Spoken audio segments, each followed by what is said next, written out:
এই মুহূর্তে আমরা রয়েছি যে বেতুয়া রয়েছে। এই মুহূর্তে আমরা যেখানে দাঁড়িয়ে আছি যে বেতুয়ার যে ব্রিজটা, এই মুহূর্তে আমরা ব্রিজের উপরে দাঁড়িয়ে আছি। তো এই মুহূর্তে আপনাদেরকে যেটা দেখানোর চেষ্টা করব যে এই দেখতে পারতেছেন যে বেতুয়ার যে রাস্তাটি, সেই রাস্তার দুপাশে আমরা দেখতে পাচ্ছেন যে অনেক পানি কিন্তু হয়েছে।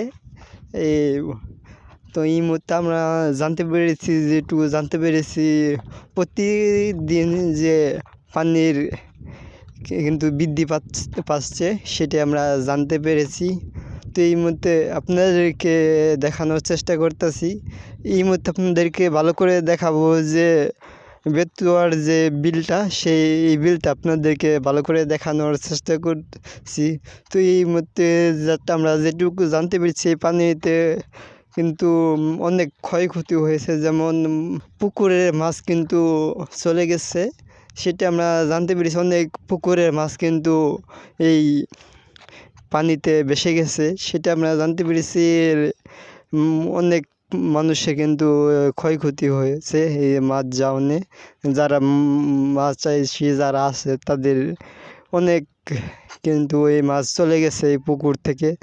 এইটা আপনাদেরকে যদি দেখানোর চেষ্টা করি তাহলে যে রাস্তার সাইডে একটু দেখানোর চেষ্টা করি তাহলে দেখতে পারতেছেন যে রাস্তার 2-3 হাত কিন্তু জায়গা আছে, উচ্চতায় আছে রাস্তাটি।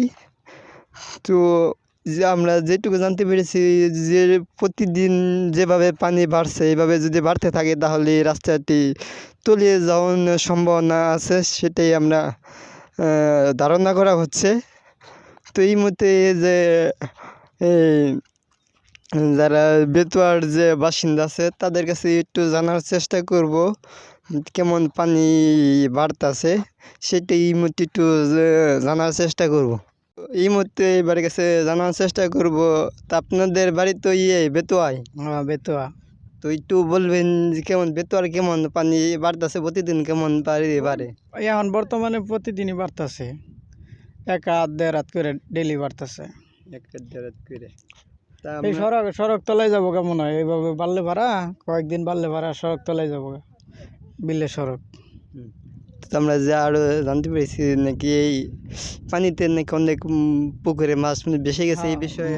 পুকুরের মাছ তো বাইসা আসেই, পুকুরের মাছ বাইসা আসে, ওই বুড়াই গেলে ভাড়া বাইসা আই পরে, বিলাই পরে। আজ সকাল গেতে দুপুর পর্যন্ত আধা আঙ্গুল পানি বাড়ছে। আধা আঙ্গুল পানি বাড়ছে, এরকম পানি বাড়তেছে। একদিন একটু বেশি বাড়ছে, মানে আজকে একটু কম। হ্যালো দর্শক, তো এই ছিল আমাদের কাছে যে বেতুয়ার যে পানির সংবাদ। তো অবশ্যই আমাদের নতুন নতুন সংবাদ পেতে সবাই আমাদের পাশে থাকবেন। ধন্যবাদ।